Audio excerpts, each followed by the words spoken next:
Good afternoon, I'm Jeff. I'm a Sewer Tech Northwest. Today we're at property address 30322 Northwest Stewart Lane here in North Plains.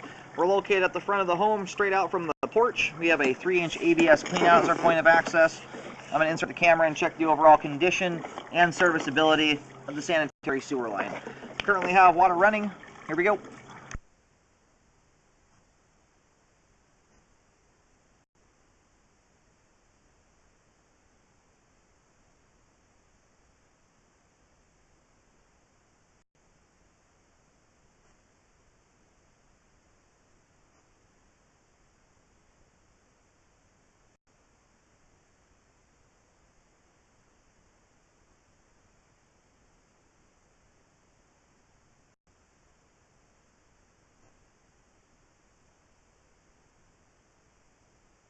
Hey, we just went through a transition there. We did have some standing water. We'll check that spot out on the way back. It's a very common thing to see at transitions. Doesn't mean we like it, but we'll see how much effect it's having on flow once we get it all drained out. It did transition there. It appears to be 4-inch 3034 PVC pipe. We don't get a good view of the transition there, so it's kind of hard to tell. It might be 6-inch.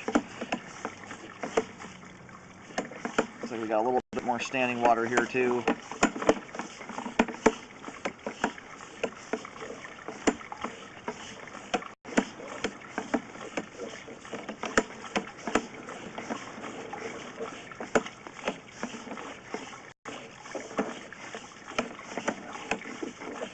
And just up ahead here is the main lateral.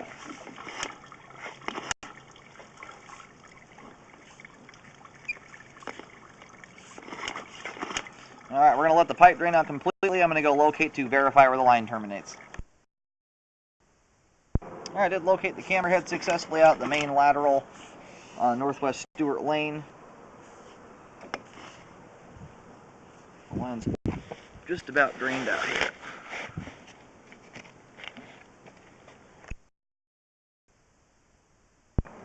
Now we're going to go and start reeling back here. Looking into the cleanout, I don't see any water coming through. Might have some debris or something possibly causing this little trickle here. Sometimes you'll get debris kind of damming the pipe up and it will slowly kind of drain past it.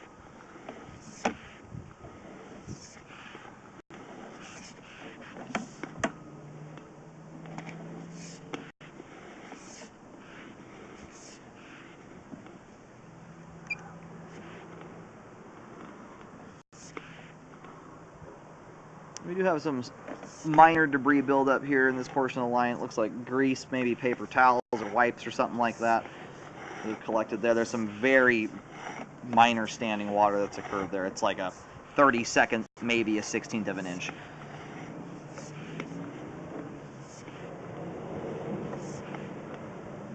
And another little bit of standing water there as well.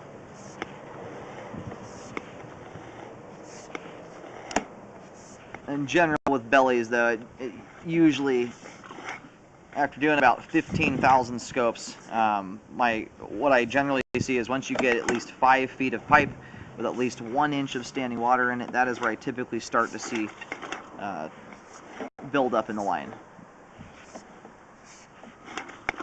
Now, if you're putting grease and big balls of toilet paper like you just saw there down the line, those are items that are going to, especially if you have even the smallest amount of water, grease will float to the top and then stick, even if you have the most minor amount of standing water.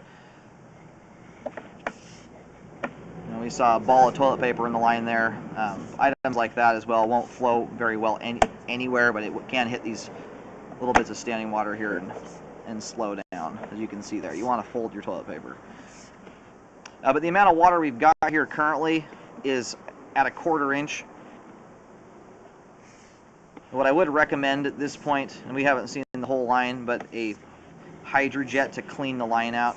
There's enough junk in there that I think it's worth getting it cleaned.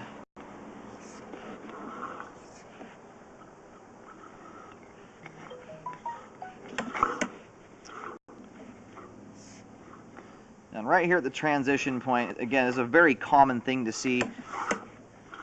Although I don't love it. I mean, it's one of those where it looks like they cut this elbow here or put it just slightly too deep. We actually don't even have a lip there, which is my biggest concern with these joints at a transition. What will happen is they'll become offset from each other and you'll get a lip blocking the pipe. As you you can see here, we have smooth pipe going right over that.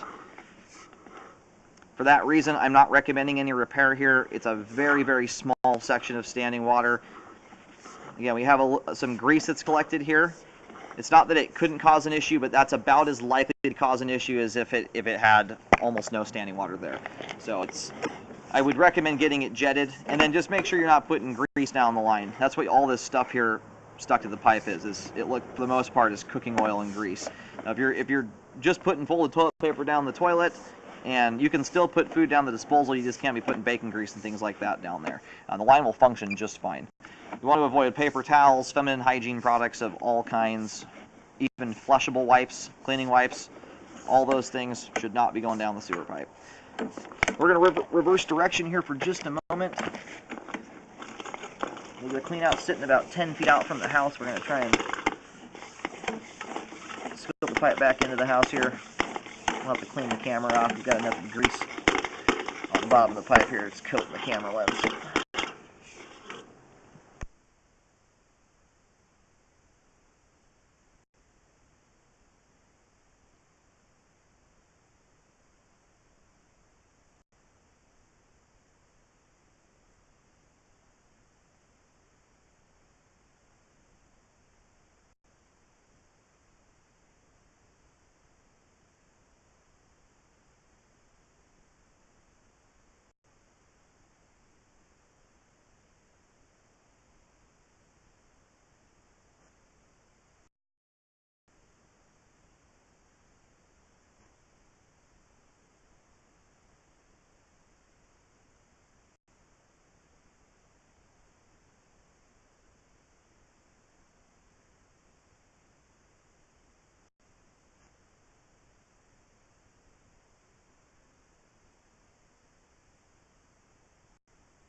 Alright, we're well within the home here at this point.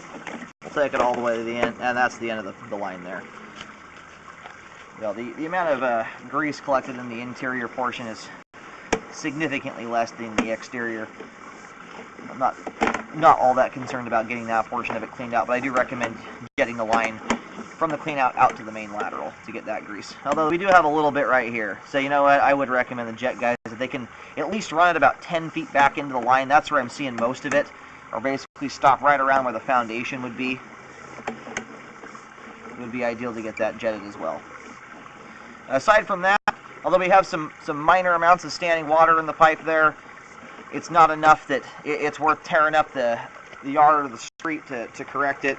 It's very minor stuff. Again, just make sure you're not putting things down the line that aren't supposed to go down there. And those spots are not significant enough that they're just going to cause you to block up.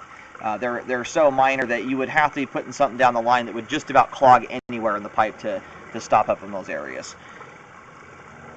Well, we do have adequate flow to the main lateral. The ABS and PVC portions of the line are both in good condition. The line is functioning at this time, but I do recommend a Hydra jet to get it all cleaned out. And no more grease down the kitchen sink.